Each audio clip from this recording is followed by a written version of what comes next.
John Knox, vers 1510-1572, était un pasteur écossais, un chef de file de la réforme protestante et un homme considéré comme le fondateur de la dénomination presbytérienne en Écosse. Knox a été admiré par les théologiens contemporains comme quelqu'un qui personnifiait un zèle pour Dieu et un engagement vers la vérité de l'Écriture et une vie sainte.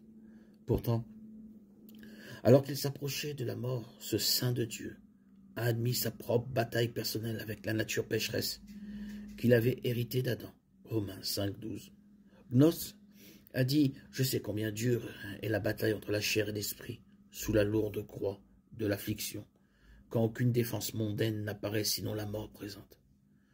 Je connais les plaintes de la chair, les murmures et les murmures. » La déclaration de Knox ressemble remarquablement à celle de l'apôtre Paul, qui a ouvertement reconnu une lutte personnelle avec sa nature pécheresse. Car nous savons que la loi est spirituelle, mais moi je suis charnel, vendu au péché. Car ce que je fais, je ne le comprends pas. Car je ne fais pas ce que je voudrais, mais je fais ce que je hais. Mais si je fais ce que je ne veux pas, je suis d'accord avec la loi, reconnaissant que la loi est bonne. Ainsi donc, ce n'est plus moi qui le fais, mais c'est le péché qui habite en moi. Car je sais qu'il n'habite rien de bon en moi, c'est-à-dire dans ma chair. La volonté est en moi, mais non l'accomplissement du bien. Car le bien que je veux, je ne le fais pas, mais je fais le mal que je ne veux pas. Mais si je fais ce que je ne veux pas, ce n'est plus moi qui le fais, mais c'est le péché qui habite en moi.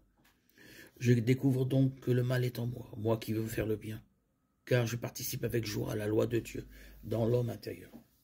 Mais je vois une autre loi dans les membres de mon corps qui lutte contre la loi de mon entendement et me rend prisonnier de la loi du péché qui est dans mes membres. Misérable que je suis, qui me délivrera du corps de cette mort. Romains 7, 14, 24. La Bible dit clairement que l'humanité n'a pas commencé de cette façon. Le livre de la Genèse dit que l'humanité a été créée à l'origine bonne et parfaite. Puis Dieu dit, faisons l'homme à notre image, selon notre ressemblance. Dieu créa l'homme à son image, à l'image de Dieu, il le créa, homme et femme, il les créa. Genèse 1, 26, 27. Parce que Dieu est parfait, parce qu'un effet représente toujours sa cause en essence. C'est-à-dire qu'un Dieu totalement bon ne peut créer que de bonnes choses. Ou comme l'a dit Jésus, un bon arbre ne peut pas produire de mauvais fruits. Matthieu 7, 18. Adam et Ève ont tous deux été créés bons et sans péché. Mais quand Adam et Ève ont péché, leur nature a été corrompue et cette nature a été transmise à leur descendance. Lorsqu'Adam eut vécu 130 ans, il engendra un fils et l'appela Seth, Genèse 5, 3.